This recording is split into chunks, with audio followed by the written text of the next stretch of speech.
Welcome to bLU Talks.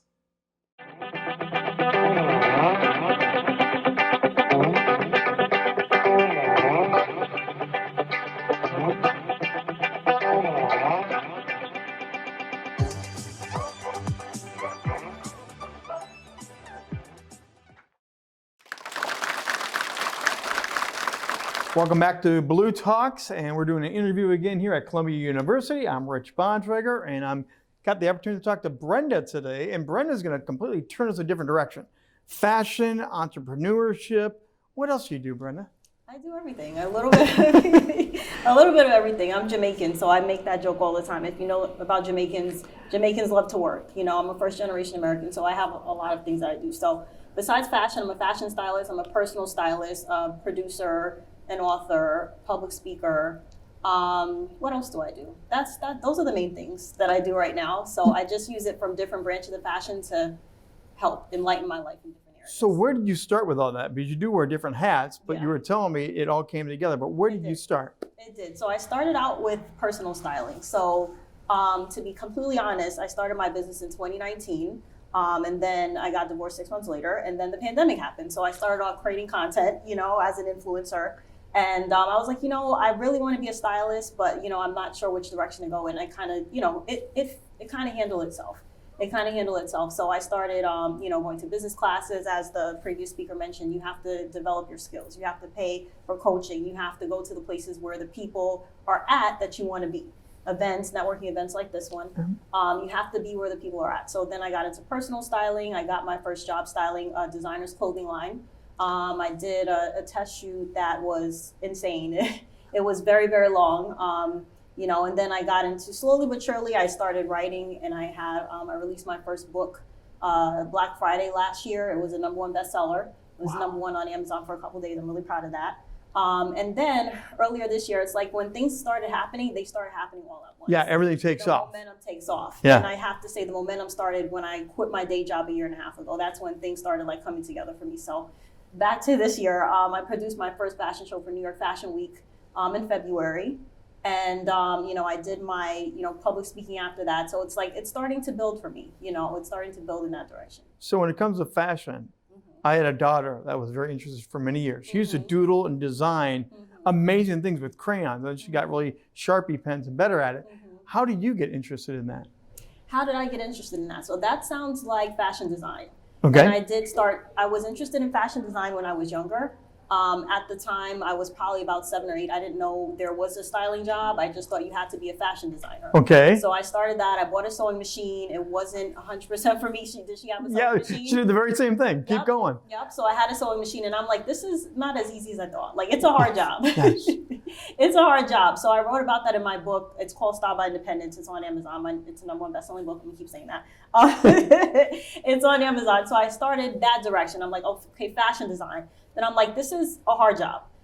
So I kind of transitioned into fashion styling. I went to FIT for a couple years in New York City, not far from here, actually more downtown. But I went to FIT for a couple years for fashion merchandising management, and I learned the business of fashion. And I realized, okay, styling I can do.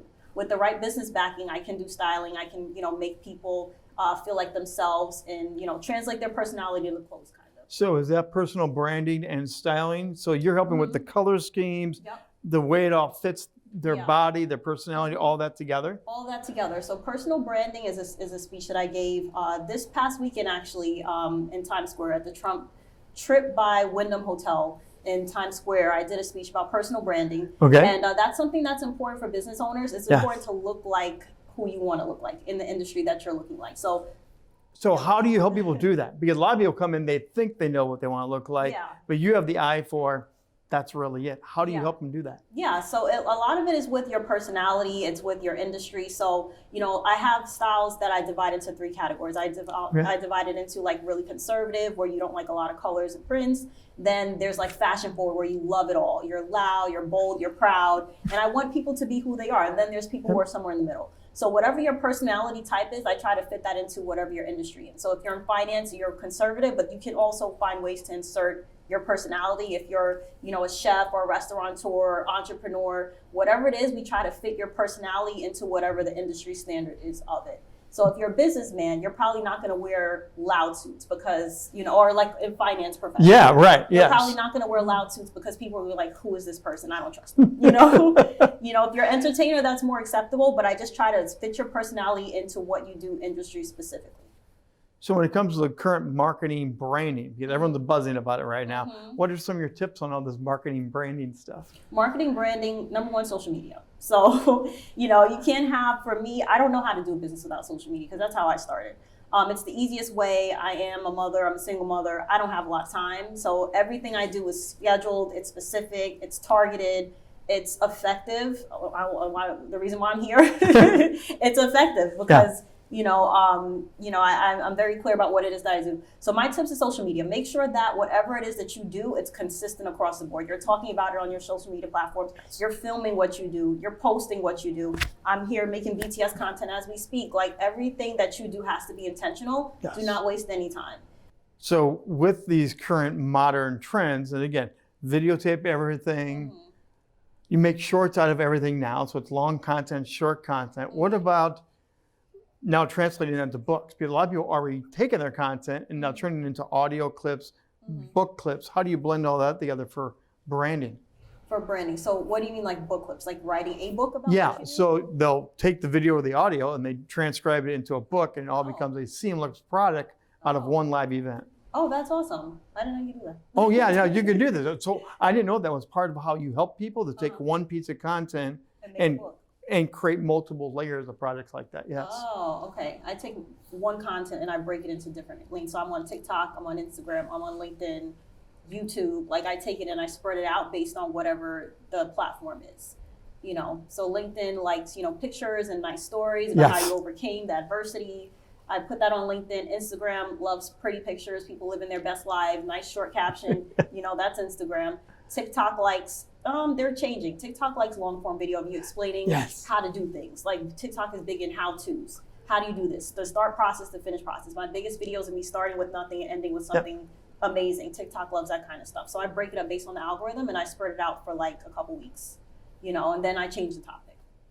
So again, you're a producer, you're a writer. Which one of those things do you really love the most? What's you? What's me? Yeah. Okay. What's me is personal styling. One of the reasons I like personal styling is the ability to transform people's mindset about themselves. Because people go in, like you said, they think they know what they want, they think they have an idea, and then you show them something they've never seen before. Like they understand their body differently, they understand their style differently, they have more confidence, they can make more money, which is important. Right. You make more money because that's the goal. You can have certain accomplishments that you never thought that you could because now you see yourself differently. So that transformation is very rewarding for me. What do you get out of all of this? You help people shine, get more confident. What do you personally get out of this? I love seeing that. I love helping people, and I love helping people it's so corny, make the world a better place. It's so corny. I love when people are confident and they're out there and they're killing it and they're crushing it, and I can know that I help them do that. That is the most rewarding part to me. So what's the best way to get a hold of you? Because we probably have people here live or people that are listening to this, so thinking, I got to call Brenda. How do they find you? Okay, so my website is styledbyb.net, styled with a D at the end, byb.net. I do have free one-on-one calls. I have a freestyle strategy session. You're looking to take your style to the next level, explore some different options. A lot of my my clients are entrepreneurs. They're just starting. They're like, I know what I want to do. I just don't know how to the steps to get there. I also offer a branding development session where I help you get on the right foot. I go over a business plan. I have 2 degrees in marketing, by the way. So I use that in the back of my head. I've done brand theory in school. I've done, international marketing. I've done market research. So I come with all of that to see what is it that your brand should look like and how do we get there. Even if I don't know the industry, I know the steps to get there. So that's what I offer as well. So wrapping up, what's your next thing? You've done all these amazing things. I don't think you're done. So I'm not done. What's next? Well, I am looking for more public speaking events to get out the word because I can only work with so many people at a time. But if I can speak to an audience and tell them how to get to where they need to go, the steps they need to go, let them know that, if they're having a midlife career change, I mean, I'm not that old or that young. I'm going to tell my age, okay? You might be shocked. I'm 37, okay? But I've been through divorce. I have 2 kids. I did all the things that everybody wanted me to do. I had the good job. I had the house and the car and all the stuff that you're supposed to have. And then I decided to switch it all and pursue my dreams. So I love to tell people more about how to be successful and following your dreams and following the things that you really want to do without being afraid. Brenda, thanks for being with us here today on bLU Talks. Thank you once again. Thank you.